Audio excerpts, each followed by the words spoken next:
I would like to call upon America to be more careful with its trust and prevent those wise persons who are attempting to establish even finer degrees of justice and even finer legal shades of equality.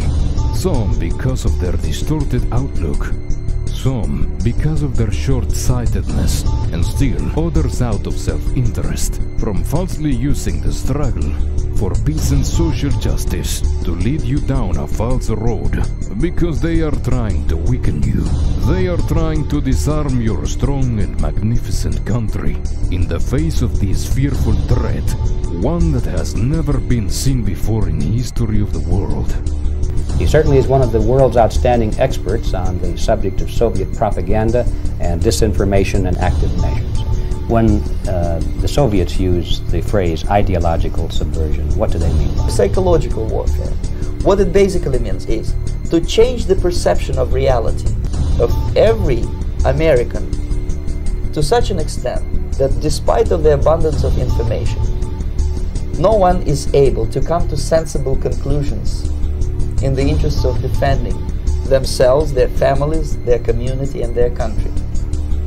It's a great brainwashing process which goes very slow, and it's divided in 4 basic stages. First one being demoralization. It takes from 15 to 20 years to demoralize a nation, because this is the minimum number of years which requires to educate one generation of students in the country of your enemy. Marxism-Leninism ideology is being pumped into the soft heads of at least 3 generations of American students without being challenged or counterbalanced by the basic values of Americanism, American patriotism. Most of it is done by Americans to Americans, thanks to lack of moral standards. A person who was demoralized is unable to assess true information. The facts tell nothing to him.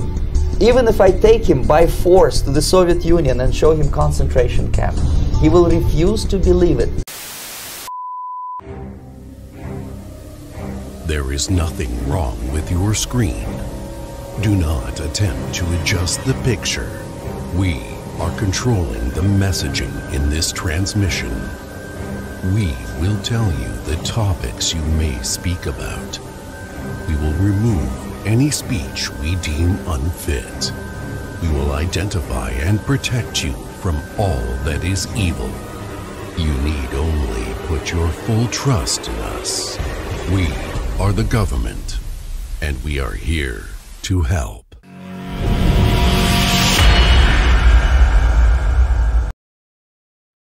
All right, guys, I'm coming at you solo today.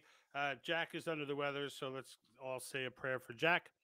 I do want to cover some things today, so it looks like I'm lagging a little bit, so I'm going to go ahead and do a quick refresh. Just hang with me.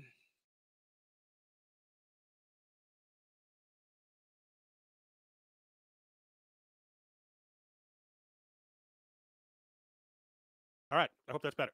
So I want to a couple of things that I wanted to cover today. One, I wanted to get people's reaction from the video that we just released.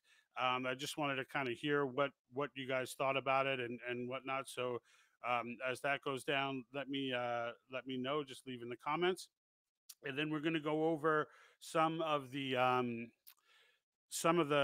stuff that I wanted to go over was BlackRock and kind of really discuss BlackRock. I always knew BlackRock and what they are and etc. One of the tankers today, yeah, I just coined the term tanker. One of the tankers today just shared a video regarding BlackRock, and not just BlackRock. It was a great reset video, and he shared it, and I thought it was really good. So I wanted to. I'm going to put it in the comments at the end of this broadcast, but I want to share some. There was an exercise that I think we could all do together that will help you to figure it out. So that'll help you to point it out to other people and really gain an understanding of it. If you haven't gotten a chance to see the opening video, the video that we put out yesterday, I should say, definitely give it a look. It's a look into 2033. What would happen basically if the United States just fails to execute it? If we the people never get the opportunity to rein in our government and we just continue to let them run wild, it's a painted picture of where it's going to end. Okay, and it's all based. It's not complete fiction. Okay, it's all based on stuff right out of WEF's website, right out of their own text and their. What happened was I was reading basically their vision of what they want the world to look like, and while I was reading it, like this image was coming to my head that really coincides with that video because it sounded like it's when they were listing off all these grandiose things like they want to eliminate poverty and eliminate hunger and every kid gets a pony, the whole nine, right? And I'm listening to all of that and I'm saying to myself, this is so pie in the sky it almost seems like a movie, and hence that video just kind of came to mind, and I thought that it was prudent to go ahead and produce it, just to kind of I guess get my thoughts out in the form of video. So it was fun to make. I hope it was entertaining for you guys. It definitely is something that's worth sharing and giving some people an idea of what all that stuff sounds like when it's put in a creepy text, right? And that's, I guess, what I was trying to do is like, because you can listen to all that stuff and I can easily see people saying to themselves, you know, like, oh, well, what's wrong with with clean environment and saving the planet? And yeah, you have to hold these people accountable. How else will they're not going to do it on their own? Like I could see people, these Marxists, like rationalizing this in their head, and so I thought it was prudent to go ahead and put it together in a way, the way we see it, the way people who can see what's going on see it, and when you look at it that way, I think it changes the context of what you're reading when you read because they put this stuff out they put it out in the open. They truly believe that they are going to save us all, and that we just don't know any better. But it's okay. It's okay that we don't know any better because they do, right? And if you guys could do me a favor and just leave in a comment, I see about 4 or 5 people on. If you could just leave throughout 3 different platforms, if you could leave in the comment if the stream is coming through okay. It looks a little laggy on my end, but this software sometimes does that. And then I find out later after I was done messing with it that it was coming out fine. So I just want to check because I don't have a producer or anyone else to really look into this kind of stuff for me. So I just want to make sure it's coming out well. You guys are all I got. So if I'm making a fool of myself, you just sit there and let me, slugs on you, right? So, all right. So anyway, there's a task. If you're not aware of what BlackRock is, um, so many of us kind of understand and Vanguard really is actually worse. But there's, we all kind of know, like there's 6 big media companies. There's a handful of companies that are constant, but then they spurt out into all of these different products, and like all of this stuff that we get, looks, it's all technically rolls up to the same people. Well, it's actually a lot creepier than that, and really, it's all owned by one entity. At least the major, we look at the world and we think, and this is a big part of the illusion, and that's why when I saw the way that this was presented in this documentary, and again, I'm going to share the link in the comments, at the end of the video. But before I do that, I want to run you guys through this exercise so that um, you can see for yourself, and I think because that's what I think is important about it. And basically, all of these almost everything, all right, we're not, I mean, I always knew that this form of capitalism that we're living in it is somewhat of an illusion because it's been perverted by this Marxist everything, and it's just not capitalism. There's nothing free about our markets, and well, very little free about our markets. And basically, this is a good way to articulate it. There's 1 or 2 companies, really, some you could argue 3, who own the major stake in just about everything. There's no competition, okay? You think Coca-Cola competes with Pepsi. You think Apple competes with Google. right? With Android and Apple, right? I mean, that's the way we think of it, right? We think, oh, these are all competing companies, and Microsoft competes with both of them, and and all of these competitions, Facebook and Twitter, compete with each other, and in reality, none of that is true. In reality, no matter what choice you make, the same people are the major stakeholder of that company. It's just crazy. It's just crazy, but it's absolutely true. And I knew this to some degree, but I didn't have a way of act. That's why I never really discussed it in the past, because I didn't have a simple way to convey it to people. Where and now I do. Now I have a very easy way to convey it to people, and you can do it right through Yahoo Finance, right? So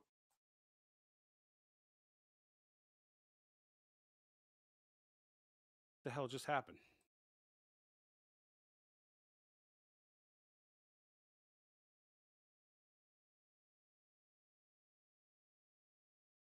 All right, I'm back. I don't know what the hell just happened there,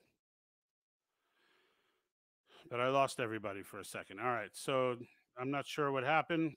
The software is kind of lagging out on me a little bit, but I'm going to carry on as if it did not lag out on me, and we'll just have to go from there. So basically, where I'm going with BlackRock and Vanguard are they own the majority share of virtually everything, right? And if someone could just comment for me if my screen shows up. Last time I did this, you guys said you could see it, and then I went back to the video after it was done, and the screen didn't show up.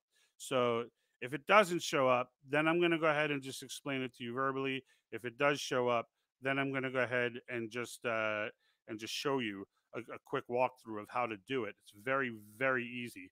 But give me a second, and I'm going to go ahead and share it.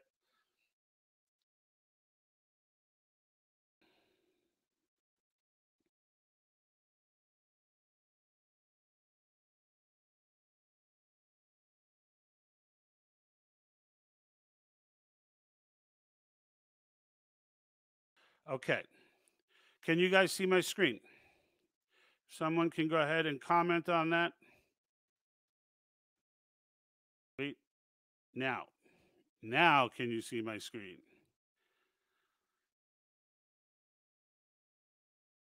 Anyone? I see like 8 people on. Can some I need a little bit of love, or I'm just going to go on, and I don't care if it's up or not. All right. So what you're looking at, assuming you can see it, since everyone's thumbs are hurting right now, what you're looking at is PepsiCo. Okay. So what I want to show you with PepsiCo, and on Yahoo, this is Yahoo Finance. Okay. So what I want to show you is, if you go down here to holders and you click on that, it's going to open up who the major shareholders of PepsiCo are. So you look, and there they are. There's Vanguard, BlackRock. Get used to these names, folks. Remember these 3 in particular, okay? But you will see Bank of America. You'll see some others. Morgan Stanley shows up on a lot of them. But at the top, you'll always see Vanguard and BlackRock, okay? So they own, all right, so they own a major share in PepsiCo. Maybe they just like Pepsi Cola. Maybe that's the big deal, right?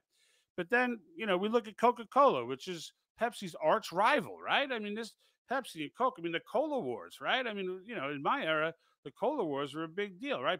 Coke took a beating because they went to New Coke and all that drama, right? But then we go to holdings and we see,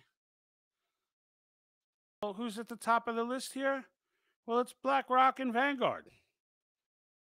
So BlackRock and Vanguard, no matter which you chose in the Cola Wars, if you picked Pepsi or you like Coke, it doesn't matter. BlackRock and Vanguard are the ones who are getting the money. All right, at least the lion's share of it. Right? They're the main stockholders. But what about Apple? Right?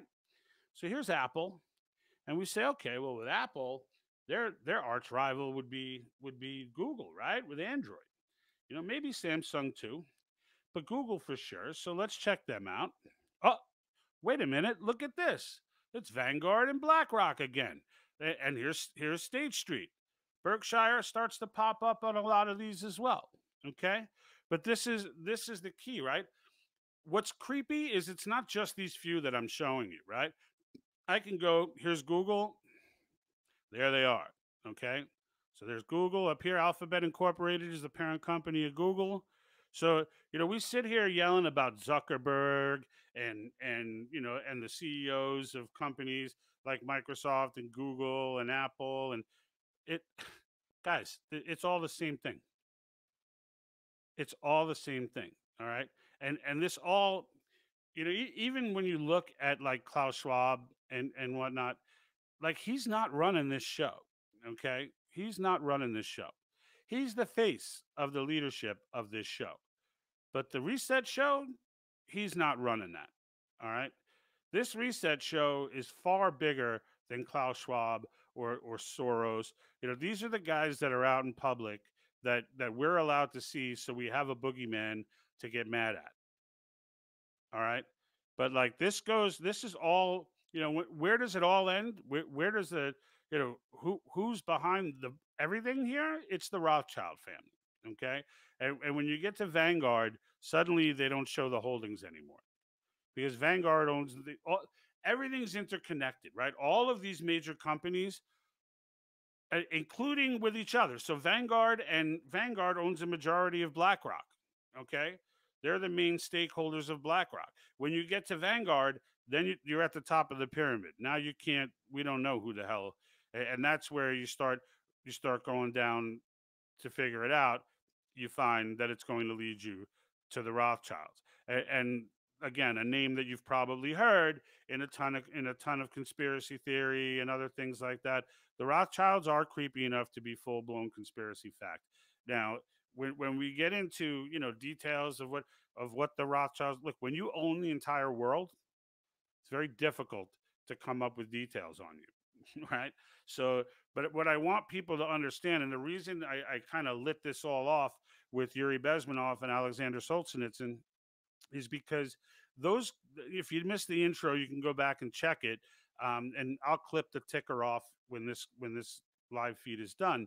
But the reason I started with Alexander Solzhenitsyn is because he made that quote calling out social justice and telling the United States in a speech that he gave. Okay, and that is printed. You do have to buy the hard copy of it, but it is printed.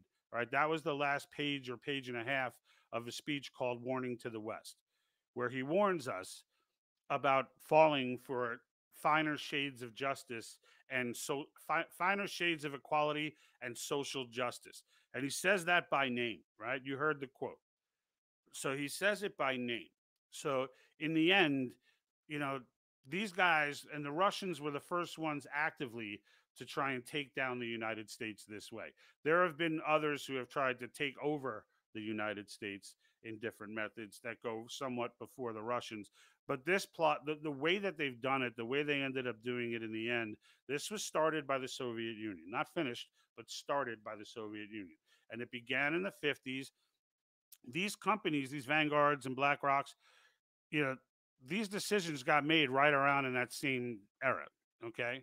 In the same era that these, so whether or not they were tying in with the older Soviets to do this stuff, I don't know. But what I do know is the timelines are fairly lined up within 10 years or so. But the Russians went ahead. They were warning us. These defectors, Alexander Solzhenitsyn, Yuri Bezmenov went on, who was the next guy up, went on to teach this for years in universities, and nobody ever listened to them. Right? No one ever listened to them. And frankly, if you're in 1984 and you watch that interview, it's not nearly as creepy as it is in 2022. So I kind of get it. Why? Because it's so grandiose. It's so involved and complicated, and we're talking about brainwashing people, and like it just doesn't seem, especially in 1980s, it doesn't seem like something that's real. And it certainly doesn't seem like something Americans would ever fall for. But when you sit in 2022 and you have the full scope and the understanding of it, you look back at Yuri Bezmenov and Alexander Solzhenitsyn and you're like, Yuri Bezmenov used to do this, okay? Like he used to do this for the Russians. So it's not like this is just some clown who's hating on his former country. He used to do this for a living. For a living. All right. So, you know, and the reason I brought that up is because now the hippies were the first generation to be demoralized, as Yuri calls it. Matthias Desmond would say they were in a mass formation. Whatever you want to call it, the hippies were the first ones all in, right? And we all looked at that at the time and said, "Man, this just those young kids get no. These kids were raised on a psyop, and you may be from the hippie generation. I don't even know." and it won't seem like it because like this could even be possible because when it's you can't believe that. And that's kind of what Yuri was saying. It's like once it's done, you'll go to the grave saying that this is how it is, that you're right. And there's an element of truth. So now I'm going to continue with a few more here just to give you, this goes on forever, folks. Like I could do a whole thing just sitting here going from tab to tab and checking it all out. Here's the Walt Disney Company. All right. All the media companies, there aren't six. There's one. There's Vanguard. Okay. Vanguard is the majority owner of BlackRock. BlackRock and Vanguard own the majority of Disney. They own the majority of Paramount. They own the majority of Fox. They own the majority of freaking everything. All right. Here's Google again. I gave you Google before. Here's BlackRock. So BlackRock itself, who are the top holders?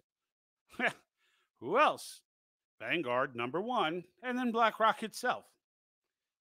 So in the end, you could go into Yahoo Finance and literally go through any company you want. I've yet to start. There's a few that I stumbled, but no major company. Every single major corporation, these guys come up on the top. They literally own everything. So there aren't six media conglomerates. There's one. There's one. And that's Vanguard. You could say BlackRock, fine. Say BlackRock. They're kind of the same thing. But in the end, that's who's running everything in the world. That's not conspiracy theory. Like again, and another reason I brought up Yuri Bezmenov is because some people will argue against stuff regardless. And he says that like once you're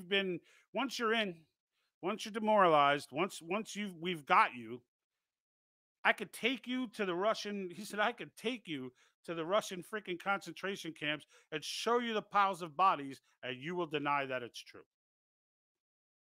I don't agree with him on that. I don't agree with him. The reality is, and I mention Solomon Asch all the time, his conformity experiment is really the class act. In his experiment, it only took, if you don't know what it is, 7 people or 6 people that were brought in, that were all in on it. One guy was a subject. They gave him a line, and then there were 3 other lines to the right of it. One of them was identical. It was clear which one was identical. Everybody gave the wrong answer. They wanted to see what the subject did. All right. And I use that example all the time because it only takes while the vast majority of those subjects gave the wrong answer to conform. If even one of the other subjects gave the right answer, it drastically changed what the original subject did. Drastically. It only took one. It took one guy to step out and be like, okay, this is real. Like this is in front of my face. I cannot deny this. That one person, each time we get that one person, because, I always say I'm talking to the 40%. That's the 40% who know that this is all BS and are willing to listen to what's really happening. So they're willing to unplug, if you will, from the matrix, but they won't because they don't do it because they don't want to make waves. Well, they're the ones that are going to take down the country, not the 30% that are crazy. It's the 40% who sit around thinking, I just want to be able to act normal. I don't care if it's fake. I just want to be normal. I want them to let me be normal. We're Americans. We don't ask people to let things be normal. But we've got a couple generations that do. for the love of God, we cannot be the generation that is that way. Francis, I see you over there in Jersey. Thank you for the comment. And yeah, and I will tell you guys,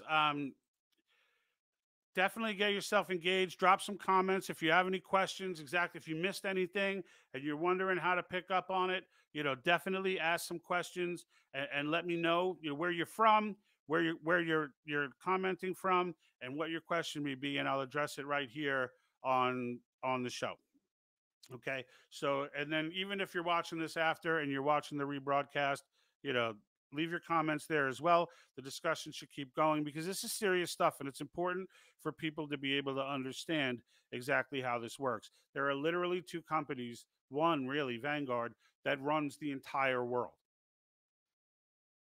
It's nuts how many companies I went down the line with here.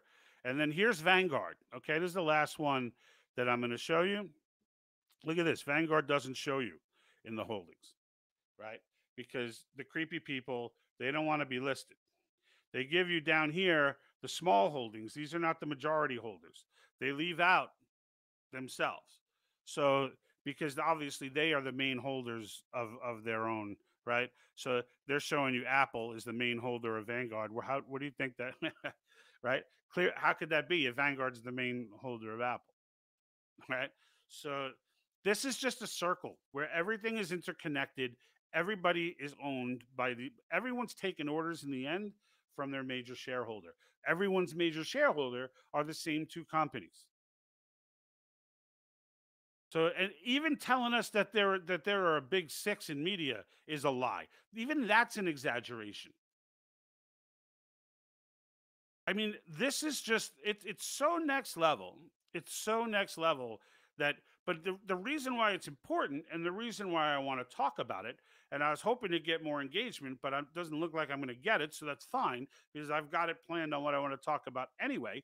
But in the end, the reason why I'm bringing this up is because people have to start to see. There's no way that we can combat this if people won't even acknowledge its existence. Like if you're still walking around being like, "Oh, that's crazy. That's a conspiracy theory." Like you have to stop. You can't continue. You can't continue. And whether it's me or the dozens of other people that are out there trying to splash water in your face, you need to, that has to wake you up. The water has to wake you up. What do we got here? We got Diana Sunshine Wolf. Protest is the poor person's politician. Russia can come get these scum American oligarchs any day now. Spain is uniting. All right, Diana. I don't know if you're from Spain. I'm assuming you're from Spain, but that's coming from YouTube. Usually our international folks come from Twitch, but that's cool. Yeah, I mean, look, in the end, in the United States, okay, look at us as like the buffer, right? None of this can happen. This great reset is dead in the water without the United States submitting and coming on board. We have been a thorn in their side forever. They say it. They say it all the time. They literally look at us like, oh, these people in their freedom. Like, oh, those Americans. It's always about freedom for them. Nothing can happen. Like, it's just crazy. Right? We live in a period of time where 1% of the people hoard all the world's wealth. It's not even 1%, Diana. This group makes up 0.00001%. Okay, so I think I got the zeros right there. But you get the point. There's a lot of zeros in the point. All right. So the 1% are nowhere near these people. And the thing is, outside of the United States, that 1% doesn't change. That 0.0001% never changes. That's global. But the 1% that the United States, the 1% is changing all the time. It's constantly changing. It's a constant flow. You got to understand how all that works. It's not in a vacuum. It's not like just like the bottom the bottom percentages are moving up, the top percentages are moving down, they move into each other's positions. Someone sells their house one year, they end up in the 1%, and then they come back out of the 1% the next year. Someone, like, it's constantly a fluid situation in the US. But globally, that's not necessarily the case. And when it comes to things like BlackRock and Vanguard, that's a whole nother animal. That's a whole nother animal. All right. But you can bet the ones giving the advice here is the what is that? What is she saying here? Water is life. So, and I'm guessing that's an international comment right there, because there are, if you're not aware of the international deal with water, it's, I don't want to get too far into that because it's going to take us down a path that I can't really mess with. But all right, you're from Nebraska. All right, cool. So when you said Spain, I was thinking maybe you were from Spain, but that's cool. Nebraska, God bless you guys. Just recently jumped on board for Convention of States, so awesome. I hope you were in the club there. But yeah, so get the point, right? We get the point with this BlackRock. So it's just, I just want people to understand this. And then, once again, now that I've spent that half hour or so kind of explaining that and giving that history of it, I want to explain again, get back to the United States being necessary. We did a previous one of these on modern monetary theory. If you're not familiar with what modern monetary theory is, go back and check that video out. It's absolutely crucial that they be able to utilize modern monetary theory. All right. And really, I mean, to simplify it, it's about printing money endlessly and thinking you can get away with it. According to modern monetary theory, you can do it forever and no one's going to care because you make the money. And they base that idea on the fact that the United States is the world reserve currency. However, what they conveniently leave out is that, number one, we're in a situation where we're trusting people like our federal government to manage something that's incredibly delicate. If you were to remain the world's reserve currency, clearly today we understand that they are unable to manage this idea. And not only if they were able to manage it, eventually someone else would mismanage it. And then we'd end up, like we are today with a steak, raw in the supermarket, not even prime grade, one 16-ounce steak costing like $30. It's like, what the hell is going on? Inflation is going on. We've been printing way too much money. And here's the beauty of it, though. We're close with Convention of States. We're close. All right. Amending the Constitution is not easy. It was designed to not be easy. There's nothing easy about it. And in fact, cause action has been at this for some 9 years now, 10 years. So like the fact that and they've got now 18 states on board, right? We got Nebraska, we got Wisconsin on board this year. We're about to get South Carolina on board. We got I'm missing one more that we got on this year. If I got any cause folks on, if you could remind me of the one I'm missing. Oh, West Virginia. West Virginia got on board, and we're looking at South Carolina. Pennsylvania's about to come on board. If we call this convention, it's designed to be a hard process, but if everybody is on the same page, if the issues are this clear, right? It's like with slavery, right? Like the issue was very clear. There was great, when it came to the table, there was great agreement on the 13th Amendment. There was great agreement on that. Okay. And so it went through, it's like when there's great agreement, when the issue is so grand, all right, and the complete annihilation of the nation and the morphing into a conglomerate of equally powerful, and manufactured equally powerful, right? So everybody's knocked down to the same level. So nobody has more power than anyone else because we're all going to be governed by an international council. So when you look at that scenario, when you look at that as being the outcome, then yeah, everybody needs to be in agreement. I mean, it should be simple. Every time I say it, I feel like it just should be simple. Like everyone should just get it. Why doesn't everyone get it? But yet here we are. Here we are. So In the end, though, we've got 18 states on board. We've got 19 coming. Mark Meckler, who's the president of the Convention of States Action, he believes, he set his target at 22. He's like, we want 22 and 22. I'm a little more aggressive than that, although, you know, he's the one doing all the legwork, right? So, I mean, we're putting in an effort with the channel, but I'm not flying all over the country talking to legislators the way he is. But in the end, you know, if we could get people fired up, if any one of these videos on cause go viral, and people start, you know, for everybody, there has to be a last straw. There has to be a last straw. Yeah, exactly. Exactly, Diana. She says, you know, global global WEUN oligarchy. No thanks. Yeah, exactly. I think that's the general consensus in the country. I think that's the general consensus in the country, right? And I think that's. And there's Maureen Zolo. How are you, Maureen? She's, I believe, the state director in Connecticut, right? I'm going off memory, but Maureen has always been around to keep me in check in case I go blabber off something that's not accurate. So, but anyway, I guess the point with cause is simple. We're almost there. It doesn't feel like it to a lot of people. It probably doesn't feel like it, you know, to a lot of the people that have had their heels dug in for a long time because they've been digging so hard and the state's been coming slow. But this particular, now that, you know, I've always said this, Joe Biden is like our greatest asset. He's our greatest asset.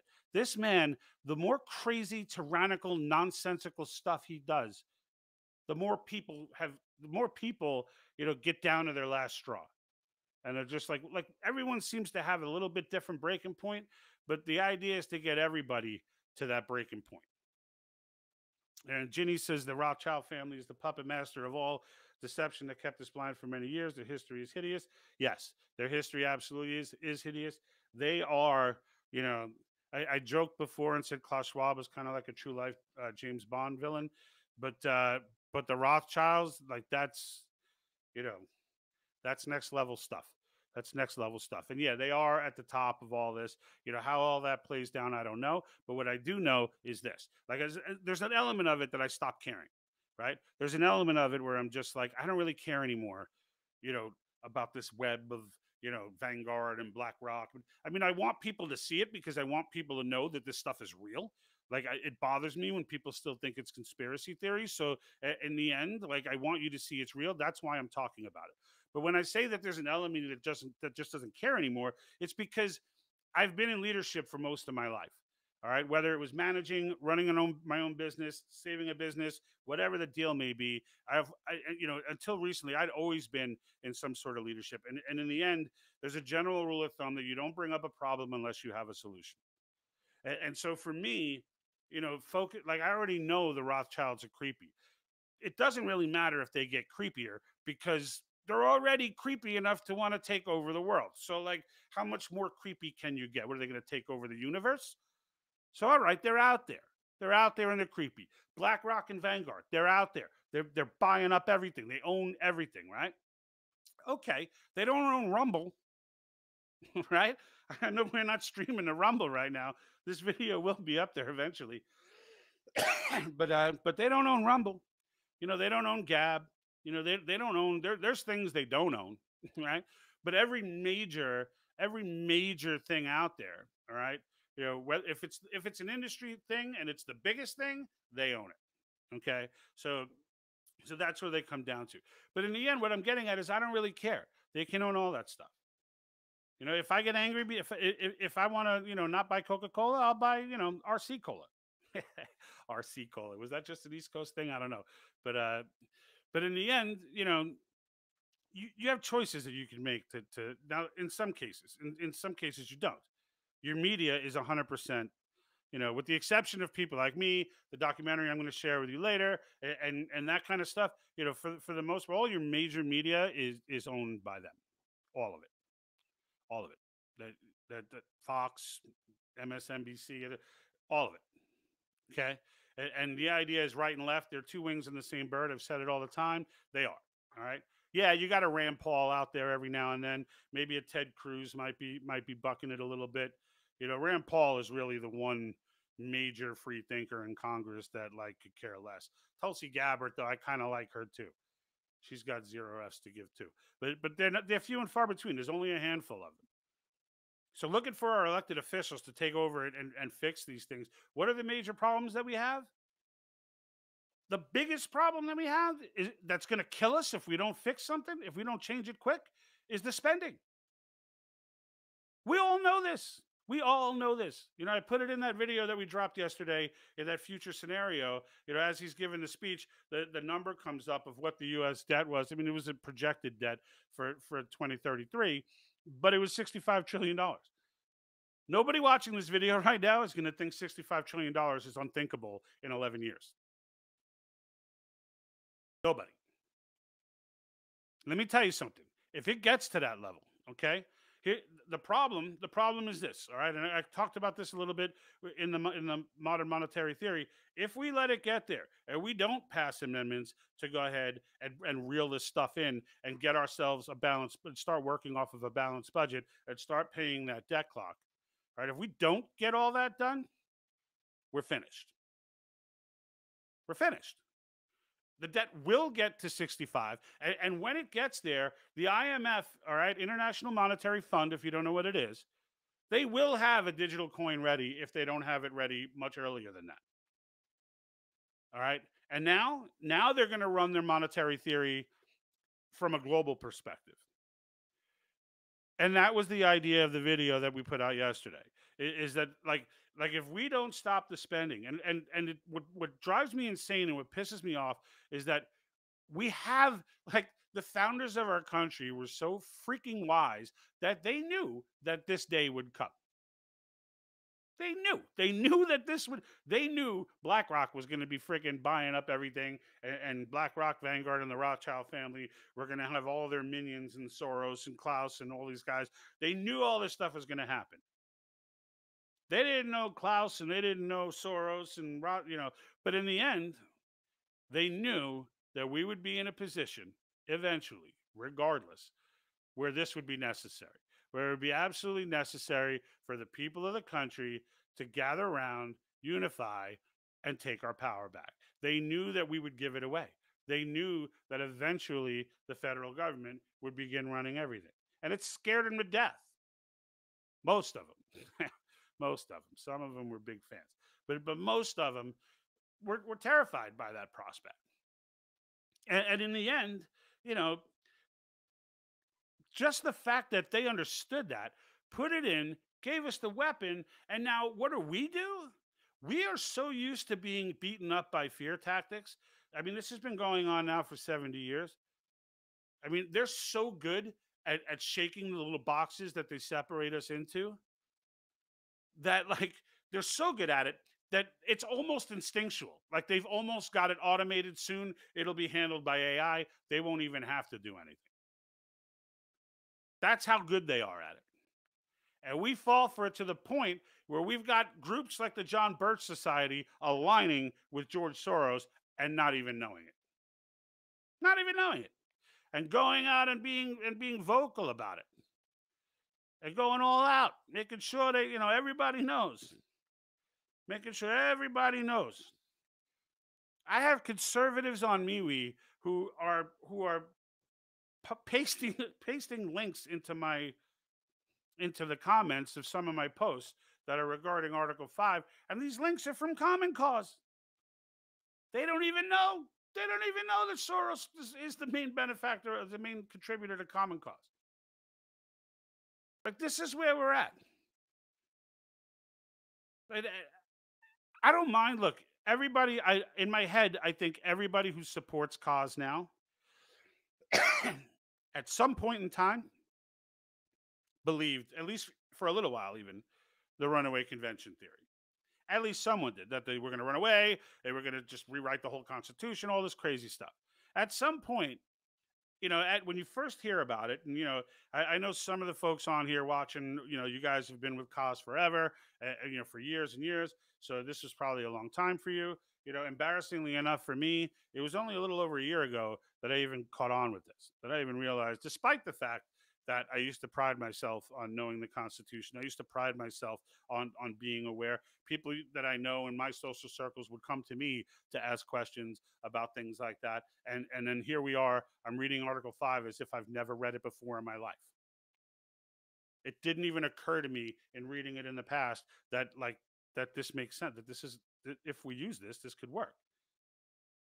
And then I went down my own research trail, and during that path, I too came across the articles from, what is it, Freedom Society or something like that. And there's more. I've read every single one of them like 30 times now, because they keep flipping the same articles to me every time people want to debate this. And if you don't know, I'm out there debating this literally like 12 hours freaking, well, not 12 hours, but 3 to 4 hours a day of just, constantly engaging in some way to shut someone up who's trying to poison my posts with that stuff. I leave their posts up. I don't take them down. I just make sure that people get the other side of the argument underneath it. Because in the end, unlike every other internet conversation and debate, I've been turning people right and left.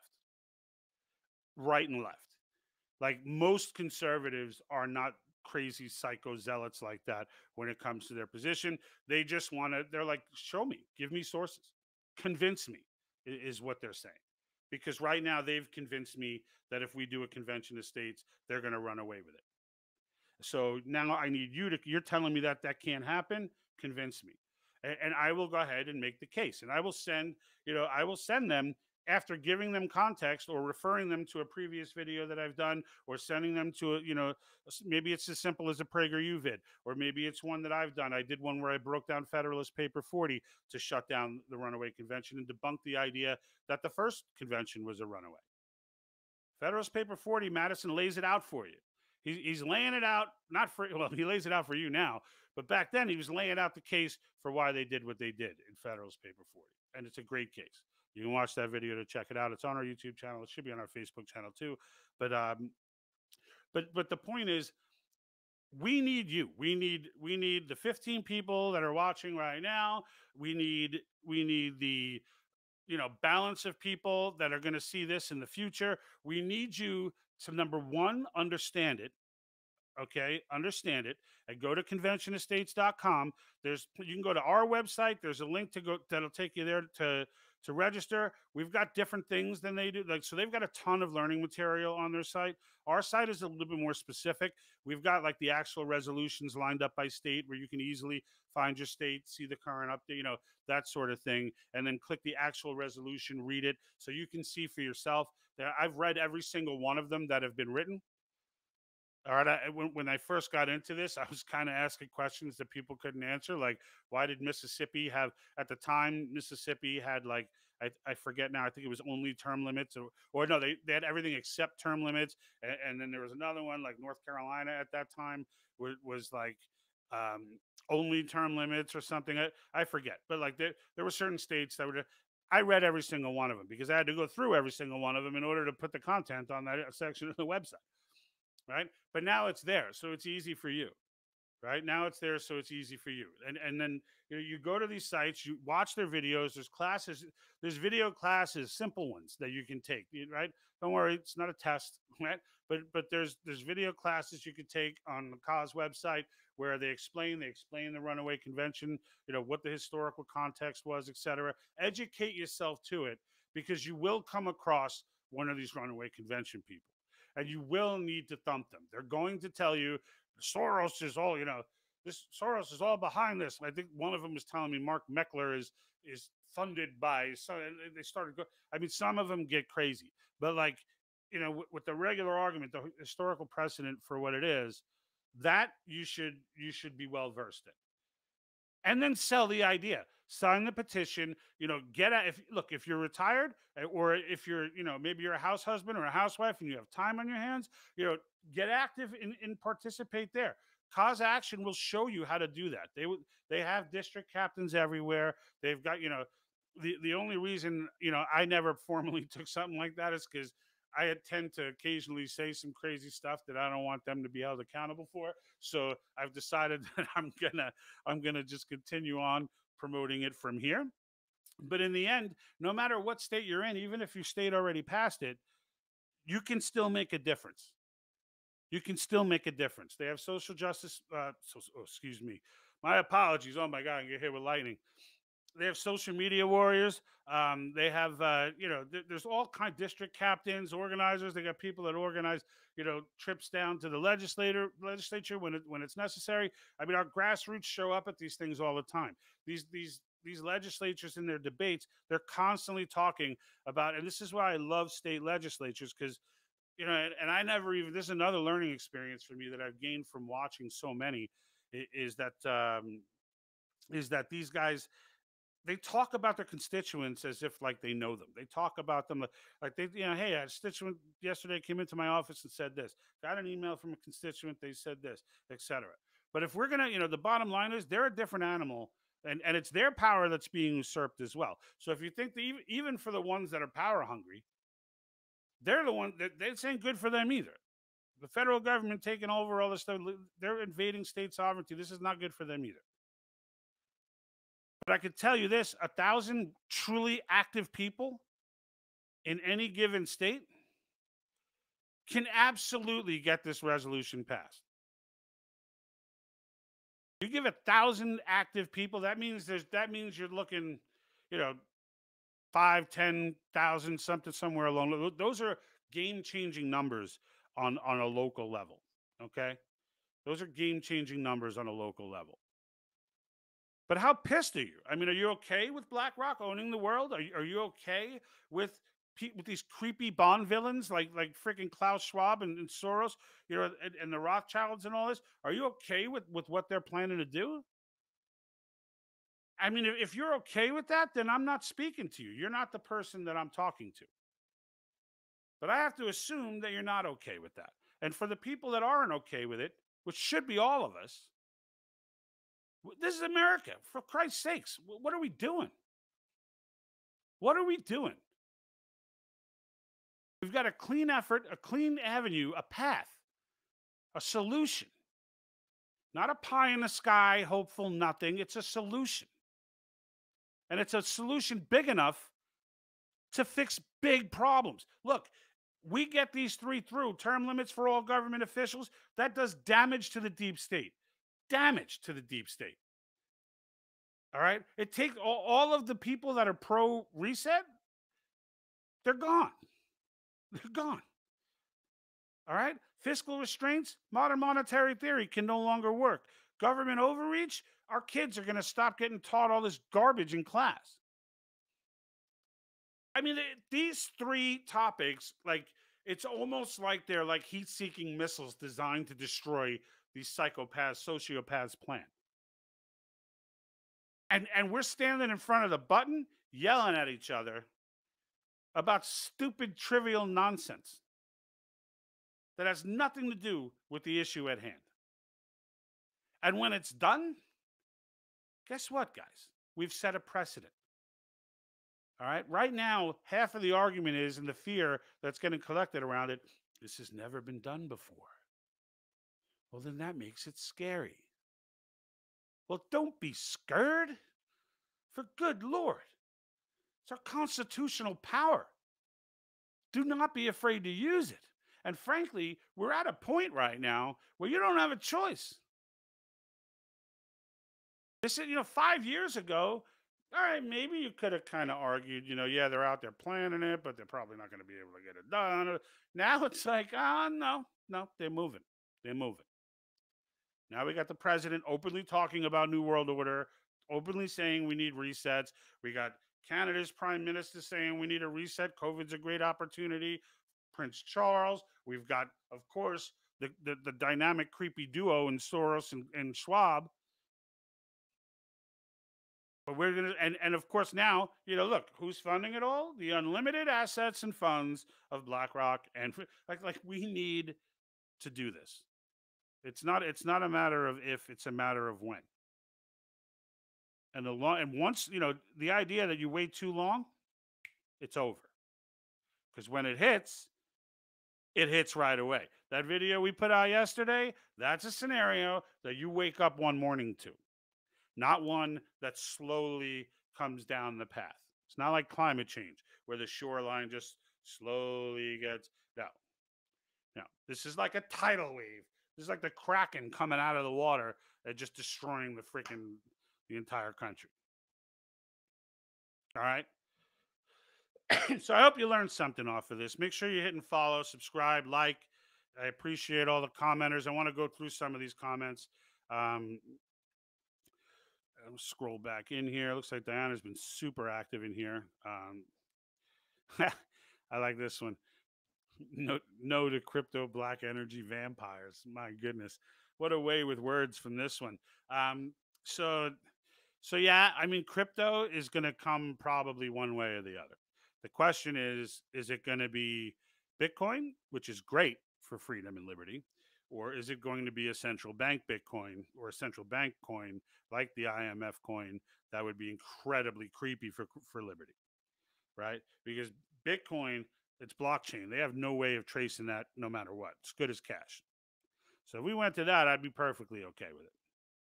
Although I feel like it'd be complicated with one coin being like $30,000 and whatever. It's like you'd be dealing in like, here's like 0.0001 credit, right? So they'll have to work on that. But the idea that it's blockchain, I'm totally okay with blockchain. I like blockchain better than I like cash. To be honest with you, it's completely untraceable. Cash, somehow they can still figure out how to trace cash. But good luck trying to figure out Bitcoin. That thing goes through about 9 million different computers in random places. Like, they ain't figuring that out. Quantum computing, maybe, but then they'll just be quantum computing mining Bitcoin. So it's the same stuff. So let me see. Send. Let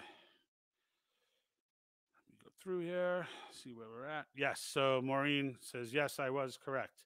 So she is the director in Connecticut. So I see my memory's not as bad as I thought it was. So college did a little damage to my memory, but the short term anyway. But let me see what we got here. All right, we got another. Yeah, so Maureen's saying not if, when. So yeah, absolutely, not if, when. So it's not if, when for two things, right? Not if, when, as far as calling this convention, because I don't think it's a matter of if. I think it's a matter of when we call this convention. And just to put it in perspective for you, like it may be overzealous to think that we could do this, but we could be calling, theoretically, we could be calling the convention by summertime. Like if everybody just got pissed off at the same time and started shaking down the legislators like today. There are 19 or so, I don't know how many are left now. I think it's like 19 that are left that still have to vote, that still have resolutions that they can vote on. I know I'm waiting for New York to come up with they're supposed to roll it out, but I didn't get the number. I got New Jersey. They rewrote theirs because they had one out there that was missing the government overreach, but that's rewritten and they put a new one out. Ohio is now getting ready to try and go through committee. So there's good stuff, good movement. And then how long did Rome argue? Yeah, Rome argued for quite some time. The thing about so here's the thing, right? You get people that say all empires fall, right? You've heard that, I'm sure, and they try to equate that to the United States, and that's these Marxists trying to plant the seed for you that it's inevitable. It's not inevitable. I'll tell you one thing that no empire in the history of this world has ever had, and that's Article 5. They've never had that. All right? There's never been the ability for the people from the ground up to, without revolution, right? Without bloodshed, right? So without bloodshed, there was nothing they could do. Here we have this path. So it matters. It really does matter. And no, I haven't heard of Karen Hudd's the World Bank whistleblower. I have not. Why would I? I'm sure she was murdered, thrown to the side, and everything she's ever said erased from existence the second she blew the whistle. I'm being facetious. I hope she's okay. I hope that's not true because it's possible, and I don't want to be like making light of it. But what is this? Q is Qatar. I don't really understand that one. You're saying that QAnon is that who you're referring to with that? I'm not sure, but in the end, I'm not a big QAnon guy, so To me, the best I could tell, that's like a Russian op or something. Like they were just punking us. These world leaders, there's nothing that came out of the QAnon thing, like nothing sane anyway, that that wouldn't be known by that information could have come from anywhere. It's not like it needed to be. I think they said it was supposed to be a military op inside our government or whatever. Like it didn't need to be. I guarantee you, Putin, Xi Jinping, I'm sure Netanyahu, I'm sure all of them, I'm sure the Ayatollah, they all know, the creepy stuff that's going on globally. So any one of them could have provided those drops. And the fact that they disappeared right after Trump, it's like, all right, whatever. I'm over it. I listened. It wasn't Q that was freaky. It was the Anons that were losing me. They were coming. There was one video where, and the thing is, they would mix things together, like the child trade and whatnot, like the human trafficking. Like, there's definitely an element of truth to this global human trafficking. There's no doubt about that. There's no doubt Jeffrey Epstein was at the center of that. You can see how they're protecting Ghislaine Maxwell. Like there are elites who are absolutely engaging in that type of stuff. But then, like the same video where they talk about some of that, start talking about like JFK coming back if he never died, JFK Jr., and he's gonna save the world. And time capsules, and I was just like, all right, there's a limit to how far I could follow. I try to go down every rabbit hole just for the sake of seeing what's down there. But when they started getting into time travel and all that stuff, they lost me. Couldn't do it. All right, but look, I'm about to, I hope you got something out of this. If you didn't catch the exercise we did, I'll just give you a quick recap. You go to Yahoo Finance and pick any major company you want. I picked about 14 of them before I started realizing this is more than just a trend. And you will see at the top. So once you go to Yahoo Finance, you click in the. Let me show you one more time, just to in case you guys missed that portion,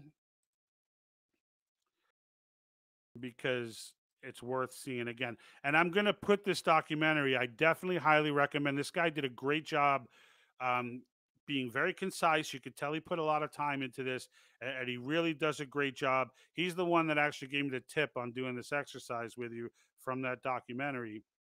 But here's Yahoo Finance, right? So I started off, we did Pepsi. So here's PepsiCo. And I was making the point that we think these companies are competing like there's capitalism going on, but they're not. They're not competing, right? They're not competing. It's like Don King used to be in boxing, right? Where no matter who wins, he's walking in raising his hand, right? So it's the same thing, right? But you look at here, you see here it says holders. That's going to tell you who the major holders are. And then you roll down and you'll see it's Vanguard Group, BlackRock. You'll commonly see State Street Corporation. Bank of America comes up from time to time. Berkshire comes up a lot. But the two that are always there is Vanguard and BlackRock. And of course, BlackRock is majority owned by Vanguard. Vanguard has BlackRock. Well, we think Vanguard has BlackRock as a major stakeholder. They're not listed. So according to this, Apple is the major stakeholder, which is interesting because Vanguard, I have Apple right here. Vanguard is the majority stakeholder of Apple. So clearly, that's where the circle begins, or the circle ends, I should say, is at Vanguard. So they sit atop the pyramid, but you can go down. We did Google, same thing. We did Microsoft, doesn't matter. Walt Disney Company. We did BlackRock itself is owned by Vanguard. Paramount is owned by Vanguard and BlackRock. The what is it? Facebook, Twitter, all of it, all of it, all of it, all media organizations, all of it, every last bit of it. Absolutely crazy, but absolutely true. So take that away from this video. Let that be the major takeaway, and then let the other major takeaway be, now that hopefully you've gotten it and you've figured out that this is real. If you were one of the people that were denying, now hopefully this is real, and you can start to take moves to help us get this convention to states train on even a faster track than it is now. Because in the end, without division, none of this works. The entire thing, no matter how much money they have, We pass these amendments and the whole house of cards falls down. They're just a bunch of rich guys after that. They're just a bunch of rich guys. Doesn't matter if someone's worth 20 billion or 20 trillion. Doesn't matter. You can only buy things that are for sale. Period. There's a limit that comes with power. The power that they'll get by doing this great reset, there's no limit to that power. Because that power is not only is that, do they have the power of money, as in they have a lot of money, but they will have the power over your money as well. And that's where it gets super creepy, is that, we'll move to that digital currency, and then they'll be telling you what you can and can't spend on. They won't tax soda. They'll just tell you you're fat and not let you buy soda. They won't tax pizza. They'll just tell you you're too fat and you can't get pepperoni and you need to get skim milk cheese and you need to get this and that. Yeah, it will get that granular. It will. All right. So be creeped out, but be excited, because we have a movement here. We have a solution, right? Only thing we need to do is unify. Go to the website, sign the petition. It's patriotthinktank.com. There's a link there to sign the petition. Sign it. Sign up for cause while you're there. Get yourself, they'll call you. You go and you register. They'll give you an actual phone call. A real person will call you and talk to you and see where you best fit, what state you're in. All of that will be figured out when you put your address in to sign the petition. They'll send a letter to your legislator and you'll be a superhero. And then you go out and you go ahead and help it out, right? You go ahead, just like the rest of the tankers have been doing, you go out there and you start selling people on the concept. Whenever someone starts with some other avenue, you tell them no. Article 5. The more they hear it, the more it'll sink in. Because I ain't letting this go, folks. We're going to keep diving down these rabbit holes, but I'm always going to finish these things by explaining the one-way, real substantive. Look, for the people that are out there and say, it won't work. They're not going to listen. They're not going to obey. Okay, you know what? If they don't, then we know where we stand. Then we go to next steps, but not until then. First, we do it the right way, right? So let's get that done first. All right, folks, thank you for watching. I appreciate everybody. Make sure you follow, share, subscribe, all the fun stuff. And thank you to everyone who commented and engaged. It's very, very much appreciated. And I'm... And like that,